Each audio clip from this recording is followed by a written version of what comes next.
Morning, folks. Scott here at Wattsway Farms. Happy Easter. It's a beautiful day here on the farm.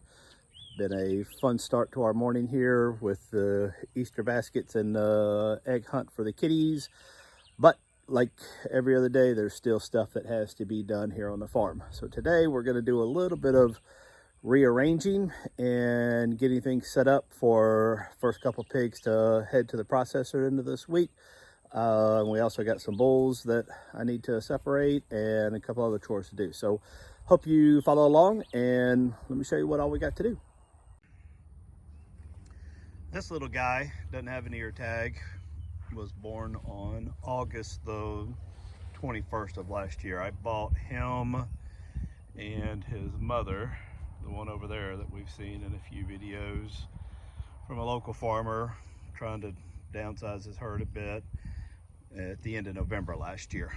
So either way, he's definitely not a breeding bull material. He's definitely beef material. So it's time for him, actually past time for him, to be weaned and castrated. Well, I mean, the castrated, I'd actually planned on letting him stay intact for 12 months, going off the kind of the Greg Judy belief. In one of his videos, he had said that it helps them with putting on weight and growing in that first year to leave them on there. So I still may do that. I'm not in a hurry to castrate him. He's not going to be near any of my girls, so but he will be a steer, and he's going to be separated today. We're going to go ahead and move him into what I used to call the calf pen, is now going to be my bull pen.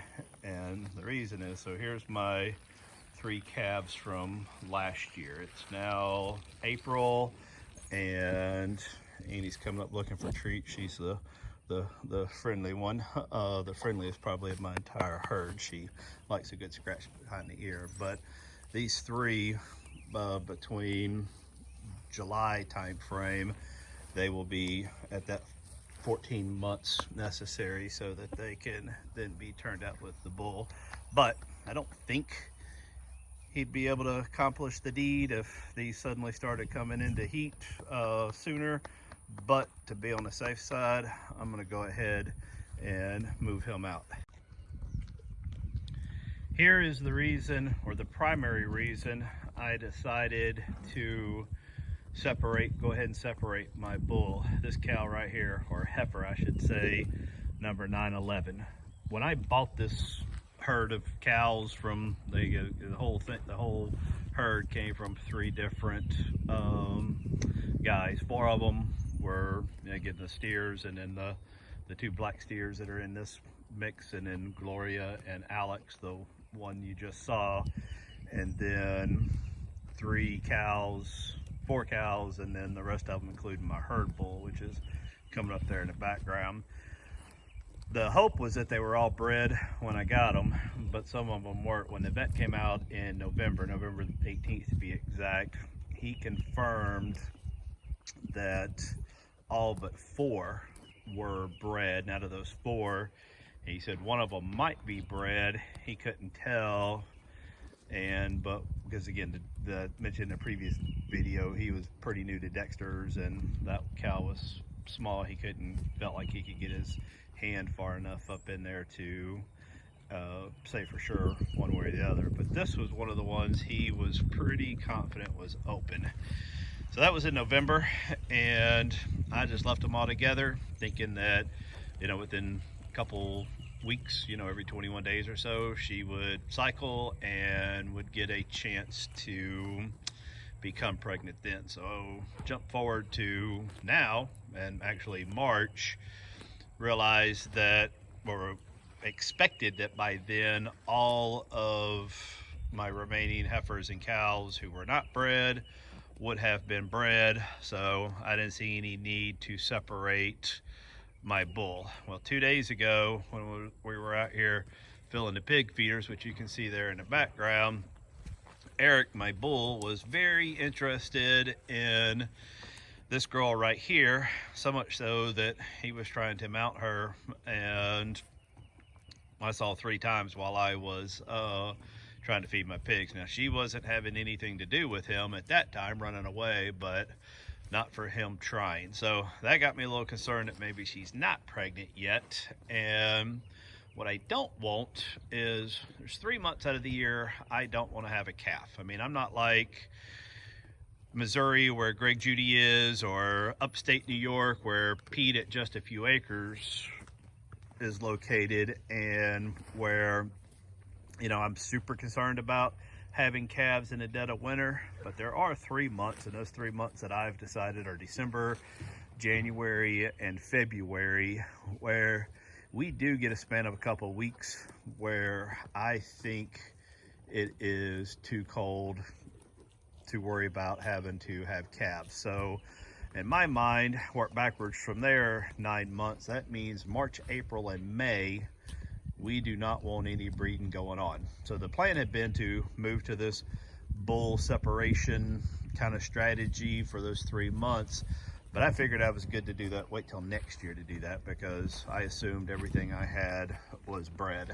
And, you know, and eventually I'd like to get, if I can get them all breeding on rotation, then I kind of can go back to just leaving the bull with them year round, as long as I know that they're all being bred. But anyway, I'll probably still, I don't know, it's not worth it to risk it. I mean, I am going to, once I get the herd grown to the size that I think this land can maintain, I will start being a little more aggressive with culling practices of cows that do not produce calves every year. So anyway, so here's my bull, and the plan is to go ahead and separate him out and put him in the calf pen along with Alex, the bull calf I just showed you. That way they're not alone. They got partners, buddies with each other.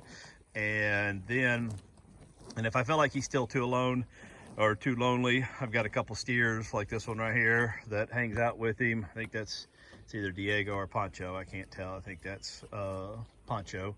Anyway, that can go in there with him, so they're not alone. But anyway, so he's moving today, and along with Alex, and then they'll be together. Now the challenge I'm going to have is here, over here, if you can see, is the gate or the reel handles for that, and the quickest path to the bull pit, to my new bull pen, will be straight through there. But as you can see, they're on the finishing stages of drilling my well, so I'm not going to be able to go through there. So I'm going to have to run a lane kind of around all of their gear and loop it back around, and then connect with the bull pen, which is the gate. You can kind of see it right there in the back of that frame. But anyway, over there. So that's the first task up for today. Okay, so not a lot of footage of the move, but what we did was we ran one lane from here, you can kind of see it, down around my truck, and then all the way to the entrance of the now bull pen. Then I ran another lane from where the main herd is on the other side of this old cabin, all around all the equipment, up to here where the bullpen is. And we sectioned this off, and we moved the main herd bull in, and then I put him in the very back. If you see those cattle panels, that cuts the back off, so that then we could leave the gate open while we pulled the little bull calf in. And as you can see, when they first put them both in and they were opposite sides of the fence, I thought we were going to have some trouble. They were both snorting and growling and stomping the ground. And I guess it's one of those like dogs barking on opposite sides of the fence, because the second I put them in together, they touched heads, didn't even push. I mean, they literally just barely touched heads, and seem to be best buddies now. So I'll keep an eye on them just to see, but I don't see any issues here. And so now, since I had the lane that ran this way from where the main herd was, and this way where the calves were, and the main herd is now, we've already made that paddock bigger to accept the main herd. So now it's just a matter of walking the entire herd around this little curvy lane that we've created and reuniting them all together. Since there's no bulls in there, I don't mind having my heifer calves who aren't yet old enough to breed in. So let's do that move. All right, so the calves went down the lane the wrong direction and made up with the herd. And now Mrs. Wattsway Farms, I believe, is back there. Oh, she's got a errant calf, I see, running to get with mommy.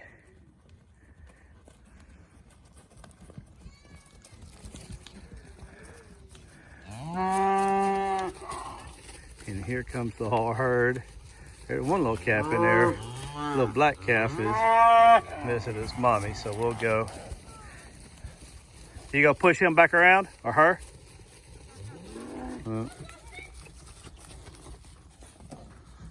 I'll go push them in and close that lane off some. All right.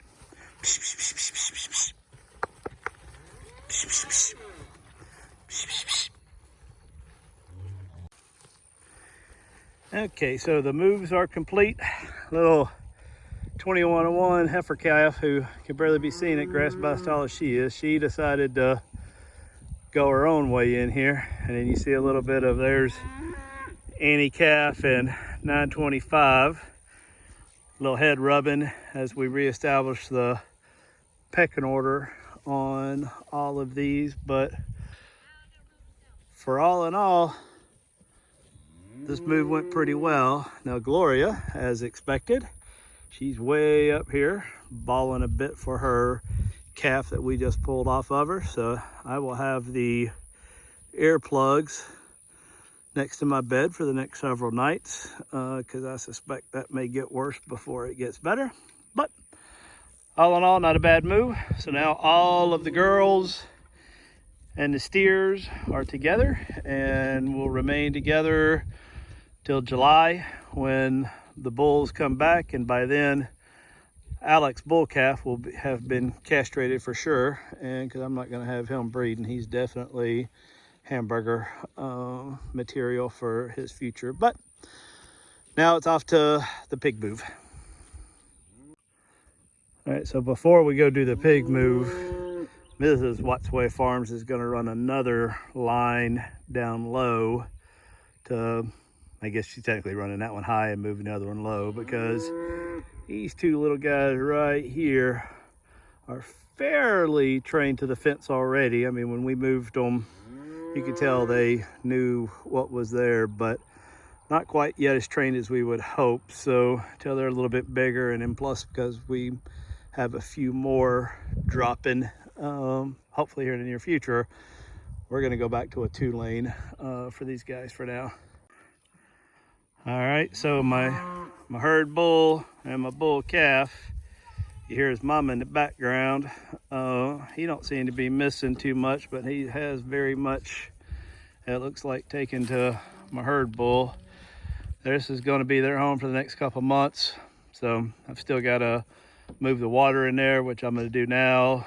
I'm going to go ahead, well, probably wait a day before I move a bale of hay in here. They've got a pretty good bit of green grass in here, but clearly they will eat this up pretty quick, and we'll see how the day goes. I may go ahead and put the hay in here just today just to get it done before the work week starts. And but that's all for today's video. I think right now I've still got to move the pigs, but because this video may get a little long, I will save that for another video. So thanks for tuning in. Hope you found something in this useful.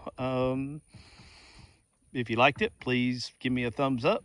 Subscribe is always welcome, and any comments, I'll be happy to respond. Hope you have a great day. Talk to y'all soon. See ya.